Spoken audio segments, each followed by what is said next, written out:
जय जय श्री राधे। पुरुषोत्तम मास के स्नान की मैं अगली कहानी सुनाती हूँ आज। एक गांव में एक बूढ़ी अम्मा रहती थी। उनके एक बेटा और एक बहू थी। बूढ़ी अम्मा धार्मिक कार्य को करने में व्यस्त रहती थी।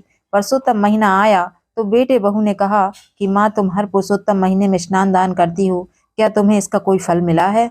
मेरे विवाह को 5 वर्ष हो गए हैं, परंतु ना तो मेरी कोई नौकरी लगी है और ना ही तुम्हारे पोता हुआ। माँ बोली, बेटा, मैं पुरुषोत्तम भगवान से पूछूंगी कि मेरे स्नान दान का फल मुझे कब मिलेगा। इतना कहकर वह घर से जय पुरुषोत्तम भगवान की कहते हुए निकल गई। चलते चलते रास्ते में उसे एक आदमी मिला जिसे कोढ़ की बीमारी थी। वह आदमी बोला, माई, आप कहाँ जा रही हो? बूढ़ी अम्मा ने कहा, भाई, मैंने अपने जीवन काल में हर तीसरे वर्ष अपने आने वाले पुरुषोत्तम मास का स्नान दान व्रत आदि किया है, लेकिन मेरे बेटे बहू कहते हैं कि इसका कोई पुण्य नहीं मिला है। इसलिए पुरुषोत्तम भगवान से मिलकर यह पूछूंगी कि मुझे इसका फल कब मिलेगा। तब कोढ़ी बोला, माई, यदि तुम्हें भगवान मिले तो मेरे भी दुख का निवारण पूछना। जब मैं 13 वर्ष का था तब से मुझे कोढ़ है।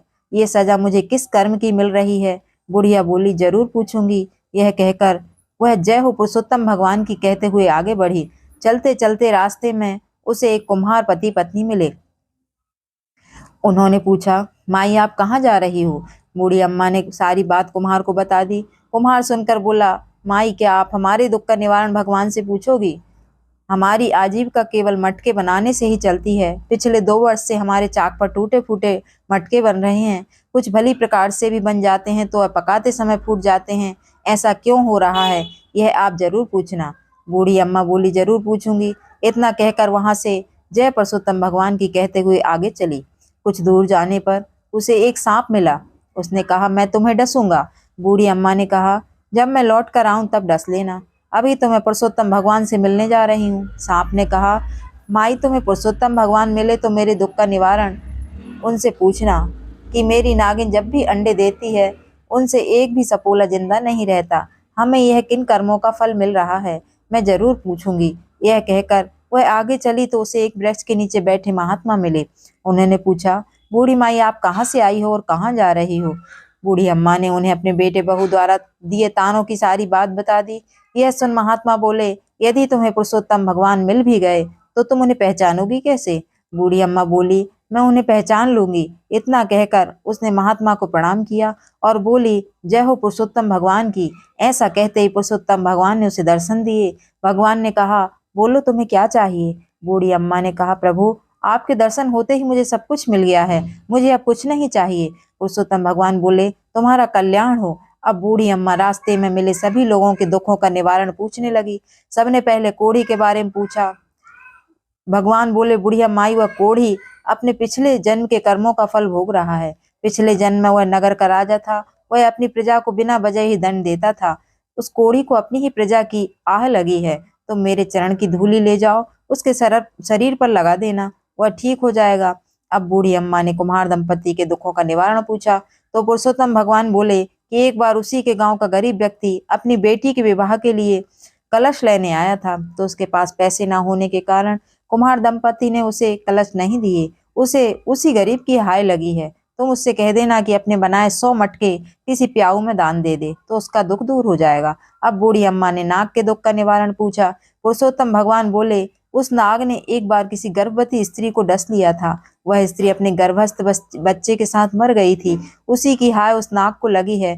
तुम नाग से कह देना कि यदि वह अपनी अमृत मणि किसी को गरीब को दे दे तो उन्हें उन्हें बच्चे हो जाएंगे। सबके दुखों का निवारण पूछने के बाद बूढ़ी अम्मा ने पुरुषोत्तम भगवान को प्रणाम किया। भगवान अंतर ध्यान हो गए। अपनी साड़ी के पल्लू में बूढ़ी अम्मा ने भगवान के चरणों की धूल को बांधकर फिर घर की ओर चल दी। सबसे पहले वह सांप से मिली। सांप ने कहा, क्या हुआ बूढ़ी माई, भगवान के दर्शन हुए? मेरे दुखों का निवारण पूछा तो बूढ़ी अम्मा ने उसे सारी बात बता दी।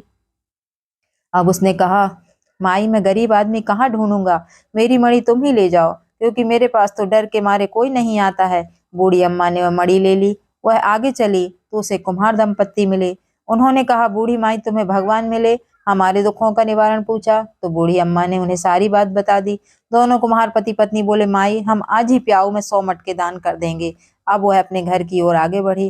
रास्ते में वही कोढ़ी मिला। उसने कहा, माई भगवान के दर्शन हुए तो मेरे दुख का निवारण पूछा। तो बूढ़ी अम्मा ने उसे सारी बात बता दी। फिर साड़ी के पल्लू से परसोत्तम भगवान के चरण की मिट्टी उसके शरीर पर लगा दी। थोड़ी चरण धूली बेटे बहू के लिए रखी। भगवान के चरणों की धूली लगाते ही उसका कोढ़ ठीक हो गया। खुश होकर उसने बूढ़ी अम्मा को बहुत सारा धन दिया। धन और अमृत मणि लेकर वह अपने घर पहुंची तो देखा उसका छोटा सा घर बड़ा घर बन गया था। घर में अन्न धन के भंडार भरे थे। बेटा बहू माँ को देखकर बहुत खुश हुए और पुरुषोत्तम भगवान के चरणों की धूली अपने शीश पर लगाई। बेटा बोला, माँ तुम्हारे स्नान दान के पुण्य और भगवान की कृपा से मुझे नौकरी मिल गई और तुम्हारी बहू गर्भवती भी हो गई। यह सुनकर बूढ़ी अम्मा बहुत खुश हुई।